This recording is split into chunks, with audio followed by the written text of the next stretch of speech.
अर्पित करना चाहूंगा सर्वप्रथम आदरणीय नड्डा साहब को, हमारे प्रधानमंत्री नरेंद्र मोदी जी को, हमारे गृह मंत्री अमित शाह जी को, कि उन्होंने मुझे अपने परिवार में आमंत्रित किया, एक स्थान दिया। मेरे जीवन में 2 तारीखें बहुत महत्वपूर्ण रही। व्यक्ति के जीवन में कई बार ऐसे मोड़ आते हैं जो व्यक्ति के जीवन को बदल के रख लेते हैं, और मेरे जीवन में वो 2 दिवस, पहला दिवस 30 सितंबर 2001, जिस दिन मैंने अपने पूज्य पिताजी को खोया।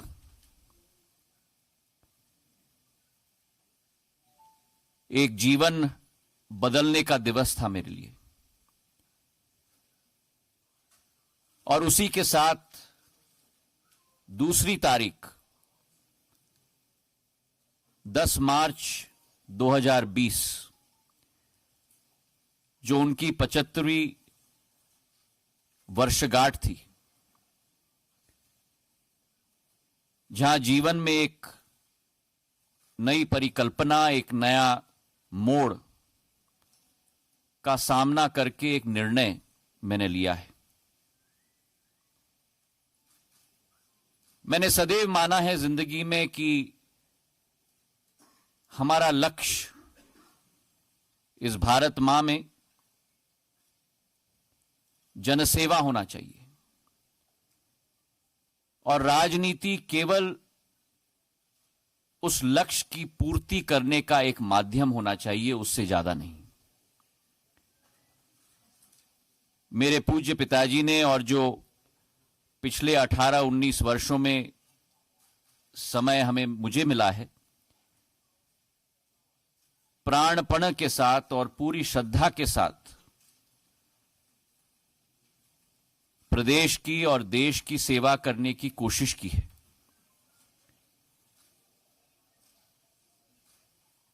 भारतीय कांग्रेस पार्टी के द्वारा, लेकिन मन व्यतीत है और मन दुखी भी है, क्योंकि जो आज स्थिति उत्पन्न हुई है,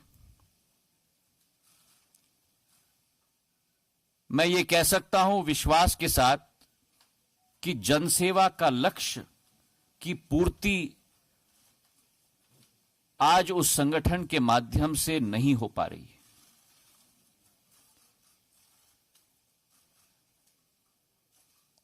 और इसके अतिरिक्त वर्तमान में जो स्थिति कांग्रेस पार्टी में है, वो कांग्रेस पार्टी आज नहीं रही जो पहले थी। और 3 मुख्य बिंदु हैं। एक तो वास्तविकता से इंकार करना, और वास्तविकता से इंकार करके जो इबारत लिखी जाती है उसका समावेश न करना, जड़ता का एक जो वातावरण उत्पन्न है, और उसी के साथ जो एक नई सोच, विचारधारा, जो एक नया नेतृत्व को सही मान्यता न मिलना। मैं मानता हूं कि इस वातावरण में, जहां राष्ट्र स्तर पर यह स्थिति हो चुकी है, वहीं मेरे गृह राज्य में जो मेरा दिल का भाग है, मेरा मध्य प्रदेश, एक सपना हमने पिरोया था जब 2018 में वहां सरकार बनी थी, लेकिन 18 महीने में वे सपने पूरी तरह से बिखर गए। चाहे हम किसानों की बात करें, जहां कहा गया था कि 10 दिन में हम ऋण माफ करेंगे, 18 महीने बाद भी वो नहीं हो पाया है। आज भी पिछले फसल का बोनस ना मिल पाया, ओलावृष्टि की मुआवजा ना मिल पाई, और जो स्वतः मैंने एक आंदोलन छेड़ा था सत्याग्रह का मंदसौर के गोलीकांड के बाद, आज भी हजारों किसान हैं मध्य प्रदेश में जिनके विरुद्ध आज भी केस आज भी लगे हुए हैं। तो जहां आज किसान त्रस्त है, नौजवान भी बेबस हो चुका है, रोजगार के अवसर नहीं। वचन पत्र में कहा गया था कि हर महीने प्रति माह एक अलाउंस दिया जाएगा, उसकी सूद नहीं। और उसी के साथ जहां रोजगार के अवसर नहीं उत्पन्न हो पाए हैं, वहां भ्रष्टाचार के बड़े अवसर उत्पन्न हो चुके हैं। आज एक ट्रांसफर उद्योग चल रहा है मध्य प्रदेश में, रेत का माफिया चल रहा है मध्य प्रदेश में। और जब यह स्थिति राष्ट्र स्तर पर अलग विडंबना, राज्य स्तर पर अलग स्थिति, और जब सत्य के पथ पे कोई व्यक्ति चलता है, मूल्यों के आधार पर कोई व्यक्ति चलता है, तो तब मैंने निर्णय लिया कि आज अगर भारत माता और भारत को हमें प्रगति और विकास के रास्ते पे चलाना होगा, तो आज मैं अपने आप को सौभाग्यशाली समझता हूं कि नड्डा जी ने, प्रधानमंत्री जी ने और अमित शाह जी ने मुझे वो मंच प्रदान किया जिसके आधार पर जनसेवा और राष्ट्र सेवा पर हम लोग आगे बढ़ पाए। देश के इतिहास में शायद कोई ऐसा जनादेश किसी भी सरकार को न मिला हो जो एक बार नहीं लेकिन 2 बार हमारे प्रधानमंत्री नरेंद्र मोदी जी को मिला है। और उस जनादेश का एक सक्रिय, क्षमतावान और पूर्ण रूप से समर्पित भाव के साथ कार्य करने की जो क्षमता उनकी है, और आज देश का नाम जो विश्व स्तर पर उन्होंने बढ़ाया है, योजनाओं की क्रियान्वयन की क्षमता जो उनमें है,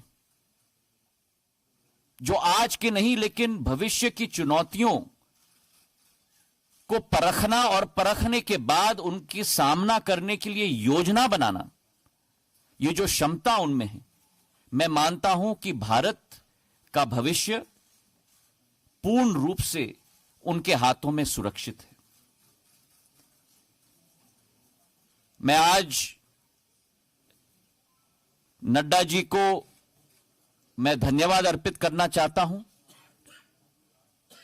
कि आज यह मंच उन्होंने मुझे प्रदान किया, और मैं उत्सुक हूं नड्डा जी के साथ साथ हमारे राष्ट्रीय अध्यक्ष के रूप में हमारे प्रधानमंत्री जी नरेंद्र मोदी जी के दिखाए हुए रास्ते पर, हमारे गृह मंत्री अमित शाह जी पूर्व अध्यक्ष के दिखाए हुए रास्ते पर, और हजारों सैकड़ों करोड़ों भारतीय जनता पार्टी के कार्यकर्ताओं के साथ मिलकर जनसेवा और देश के विकास में योगदान का अवसर मुझे मिलेगा। इसके लिए मैं कृतज्ञ हूं इन सभी महानुभावों का। बहुत बहुत धन्यवाद। आज के दिन बस इतना ही।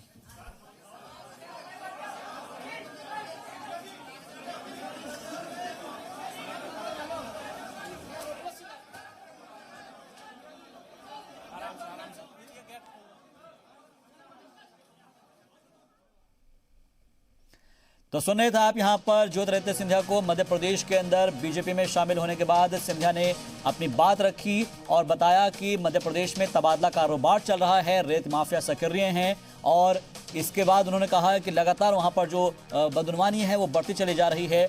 और साथ ही साथ उन्होंने कहा कि आज का नौजवान बेरोजगार है, उनको रोजगार नहीं मिल पा रहा है। बीजेपी में फिलहाल शामिल हो चुके हैं ज्योतिरादित्य सिंधिया और उन्होंने कई तरीके से इल्जाम भी लगाए हैं और कहा उस 10 मार्च को याद किया जो अब से 75 साल पहले की थी और अब को याद किया और कहा कि मेरे लिए ये तारीख काफ़ी अहम है। बीजेपी में शामिल होने के बाद ज्योतिरादित्य सिंधिया ने अपनी बातें रखी है, जेपी नड्डा ने उनको रुकनीत हासिल कराई है और बीजेपी में शमूलियत हासिल हो गई है और कहा है कि मुझे मुल्क की खिदमत का मौका मिलेगा। इस बात का भी उन्होंने जिक्र किया और ये कह सकते हैं हम कि बीजेपी में शामिल होने के बाद अब ज्योतिरादित्य सिंधिया ने जो कहा है वो तो हमने सुना ही है, साथ ही जेपी नड्डा ने भी कहा है कि उनको मेन स्ट्रीम के अंदर जगह दी जाएगी। हालांकि किसी भी ओहदे का उन्होंने जिक्र नहीं किया, लेकिन सिर्फ मेन स्ट्रीम की बात कही गई है। लेकिन सबसे अहम बात जो थी वो ये थी कि जब मध्य प्रदेश के अंदर असेंबली इंतखाबात हुए थे, सरकार बनी थी, जो एक पार्टी का मैनिफेस्टो था कांग्रेस का, उसके ऊपर खरी साबित नहीं हुई और पूरे 18 महीने बीत जाने के बाद जब तक देखते रहे कि इसके ऊपर कुछ भी अमल नहीं किया जा रहा है, उसके बाद उन्होंने ये करने का फैसला किया है और ये करने की ठानी है। लिहाजा आज उन्होंने भारतीय जनता पार्टी की शमूलियत हासिल कर ली है और इसमें उन्होंने शमूलियत हासिल की है। साथ ही आपको ये भी बता दें कि अब बीजेपी में शामिल होने के बाद सिंधिया ने जिस तरीके के इल्जाम लगाए हैं उसके बाद कांग्रेस का क्या कुछ रद्दअमल सामने आता है। फिलहाल ये तय हो गया है कि अब महाराज पहुंच चुके हैं भारतीय जनता पार्टी में। उन्होंने रुकनीत हासिल की है बीजेपी की। जेपी नड्डा ने उनका इस्तकबाल किया बुके देकर और गुलदस्ता देकर, साथ ही जो बीजेपी का पटका है वो पहनाया गया, साथ ही पर्ची भी दी गई जो ऑफिशियल एक तरीके से उनकी एंट्री भारतीय जनता पार्टी में अब हो गई है। कई दिनों से कयास आराइयां लगाई जा रही थी कि वो जाएंगे या नहीं जाएंगे या फिर अपनी नई पार्टी बनाएंगे, तो खफा हैं, क्या उनको मना लिया जाएगा। आज उन तमाम बातों के ऊपर फुल स्टॉप लग गया है और यही वजह है कि अब से थोड़ी देर पहले जो यहाँ पर ज्योतिरादित्य सिंधिया अपनी बात रख रहे थे, जब उनको आप उनके चेहरे को पढ़ने की कोशिश करोगे, उनकी आंखों के अंदर देखने की कोशिश करोगे, तो ये चीज़ निकल कर सामने आएगी कि एक दर्द तो ज़रूर महसूस हुआ है कि उन्होंने इतने साल तक उस पार्टी के अंदर काम किया और जब उनको एक तरीके से साइडलाइन किया गया तो उन्होंने आखिरकार ये डिसीजन लिया है, ये फैसला लिया है। इसके साथ साथ उन्होंने वज़ीर-ए-आज़म नरेंद्र मोदी का शुक्रिया अदा किया, वज़ीर दाखिला अमित शाह का शुक्रिया अदा किया और बीजेपी के जो कौमी सदर है जेपी नड्डा उनका भी शुक्रिया अदा किया और कहा कि उम्मीद है कि आने वाले वक्त में हिंदुस्तान को और ख़ास तौर पर भारत माता को आगे बढ़ाने के लिए वो इस तरह से अपने जो ताउन है वो देते रहेंगे, मुल्क की खिदमत के लिए वो ताउन देते रहेंगे और उम्मीद जताई है कि उनको मुल्क की खिदमत का मौका मिलेगा भारतीय जनता पार्टी में, जो कि नहीं मिल पा रहा था। पिछले 18 महीनों से काफ़ी ज़्यादा अपने आप में वो घुटन सी महसूस कर रहे थे और जो काम करने की उनकी जो इच्छा थी, जो वो करना चाहते थे, वो करने नहीं दिया जा रहा था और तमाम ऐसी जो चीज़ें हैं उन्होंने एक के बाद एक कई सारे इल्ज़ामात कांग्रेस के ऊपर लगाए हैं। लेकिन उनका जो दिल था, जो मन था, वो काफ़ी दुखी नज़र आए उसके अंदर और कहा कि कई मोड़ आते हैं जब ज़िंदगी के अंदर जो फैसले बदल देते हैं और ज़िंदगी को बदल कर रख देते हैं। कई मोड़ आते हैं जो ज़िंदगी को बदल कर रख देते हैं, वो दिन मैं भूल नहीं सकता हूँ। अपने वालिद को उन्होंने याद किया और साथ ही आज के इस दिन को भी याद किया जब कह रहे थे कि 10 तारीख को मैंने जब इस्तीफ़ा दिया, तो ये भी काफ़ी अहम मोड़ था उनकी ज़िंदगी का। 2 मोड़ आए हैं उनकी ज़िंदगी में जो काफ़ी अहम रहे हैं। फिलहाल लंबा इंतज़ार खींचने के बाद अब ये सीधे तौर पर हो गया है कि 22 एमएलए क्योंकि ज्योतिरादित्य सिंधिया के साथ बताए जा रहे हैं, तो अब सवाल आगे का खड़ा होता है कि आखिर कमलनाथ क्या करेंगे, कमलनाथ का अगला एक्शन क्या होगा, कमलनाथ की रिएक्शन क्या होगी, ये अभी मुस्तकबिल में तय होगा। मैं धन्यवाद अर्पित करना चाहूंगा सर्वप्रथम आदरणीय नड्डा साहब को, हमारे प्रधानमंत्री नरेंद्र मोदी जी को, हमारे गृह मंत्री अमित शाह जी को कि उन्होंने मुझे अपने परिवार में आमंत्रित किया, एक स्थान दिया।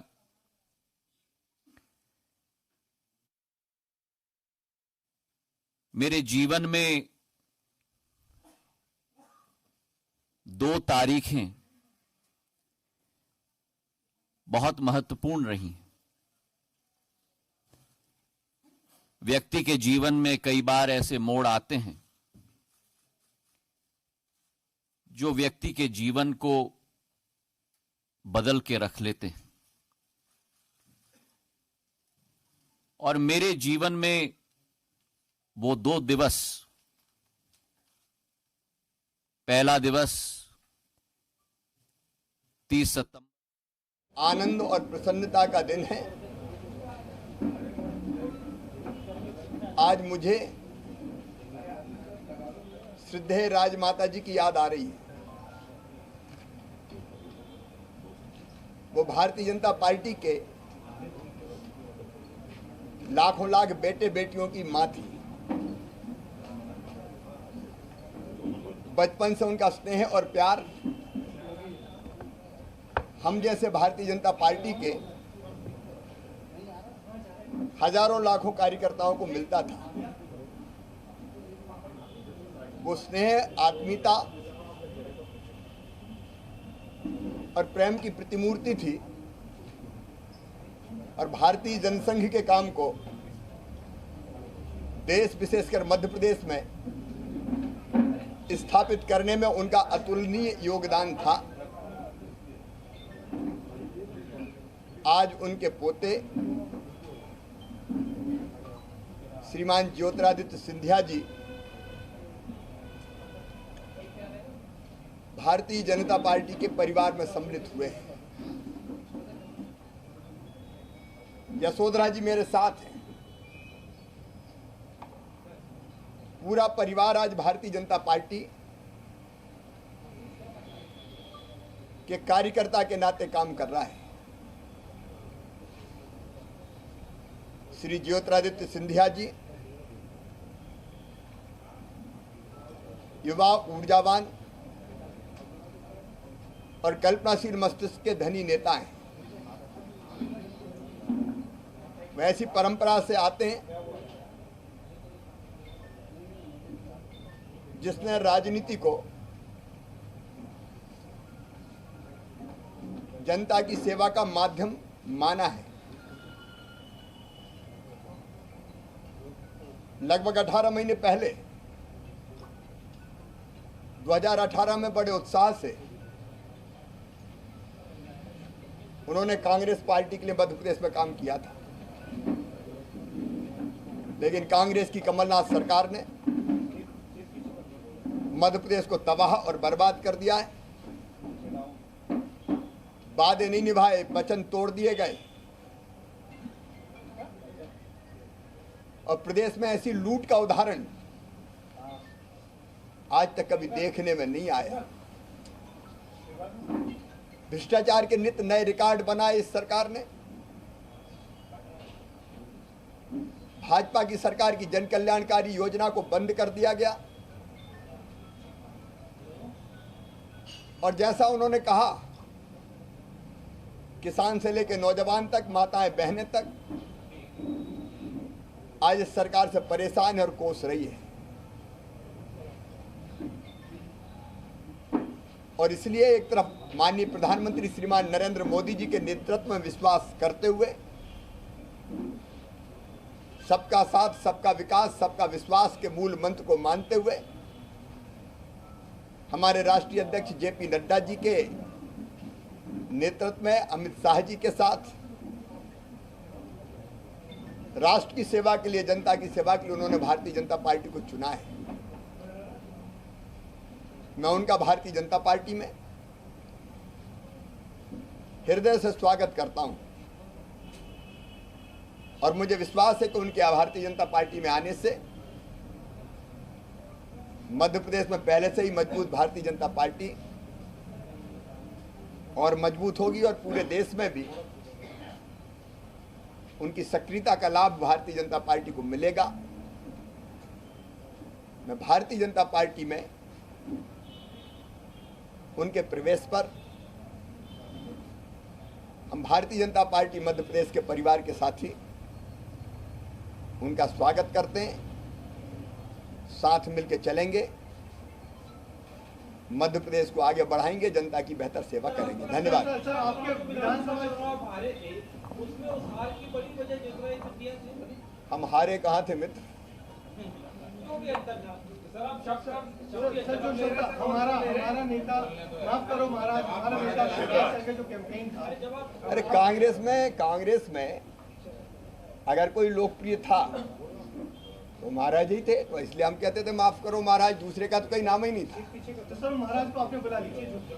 अब महाराज और शिवराज एक है भारतीय जनता पार्टी में। सर मंदसौर गोलीकांड का जिक्र किया है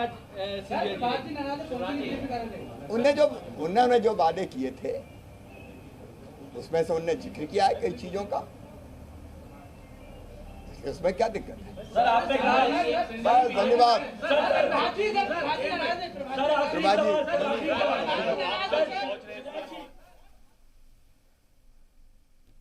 तो मध्य प्रदेश के साबिक सीएम शिवराज सिंह चौहान को आप सुन रहे थे और कह रहे हैं वो भी कि अब साथ मिलकर मध्य प्रदेश को आगे बढ़ाएंगे। शिवराज सिंह चौहान और उनके साथ में यशोधरा राजे सिंधिया को भी आप देख सकते हैं। एक सिंधिया कुनबा जो है पूरी तरीके से बीजेपी में शामिल हो चुका है। जैसे ही ज्योतिरादित्य सिंधिया ने एंट्री की है भारतीय जनता पार्टी में, उनका इस्तकबाल किया गया है। और इसके साथ साथ आपको बता दें कि हर तरफ से उनको जो बधाइयाँ हैं वो दी जा रही है, हर तरफ उनका इस्तकबाल किया जा रहा है। और भारतीय जनता पार्टी की तरफ से लोग कह रहे हैं कि उन्होंने काफ़ी अच्छा स्टेप लिया है। न्याय हुआ, उसके कारण से उनकी व्यथा सबके सामने थी। और जाहिर तौर पर ये अब शिवराज और महाराज एक होकर जो कमलनाथ है उनकी सरकार गिराने की पूरी कोशिश कर चुके हैं, पूरा एक रणनीति बना चुके हैं।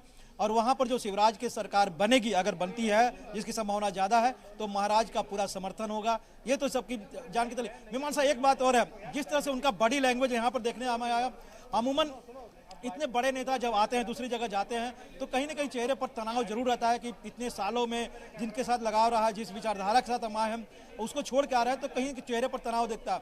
लेकिन यहाँ पर तनाव उनके चेहरे पर कतई नहीं दिख रहा था। तो कहीं ना कहीं ये मान के चला जा सकता है कि वो कांग्रेस के नेतृत्व से बुरी तरह से त्रस्त हो गए थे, मध्य प्रदेश के नेतृत्व से बुरी तरह से परेशान हो गए थे। और इसी कारण से ये रास्ता उन्होंने अपनाया। और बीजेपी के लिए सबसे बड़ी बात है, केवल ज्योतिराज सिंधिया का बीजेपी में आना नहीं, कमलनाथ की सरकार वहां संभावित जाना नहीं और संभावित बीजेपी की सरकार बनना नहीं, बल्कि सिंधिया परिवार, विजय राज सिंधिया जो फाउंडर मेंबर जनसंघ की भी रही है, एक तरह से देखा जाए बीजेपी की फाउंडर मेंबर रही है और कद्दावर नेताओं में रही है और सबका सम्मान हो पाती रही है उनका। बिल्कुल, इस जाहिर तौर पर कि ये जो कुनबा रहा है वो बीजेपी से के साथ रहा है, संघ के जमाने से रहा है। और अब क्योंकि ज्योतिरादित्य सिंधिया आ गए हैं बीजेपी में, उनका इस्तकबाल किया गया है। और फिलहाल के लिए मेरे साथ इस बुलेटिन में बस इतना ही। दीजिए इजाजत, आप देखते रहिए जी सलाम।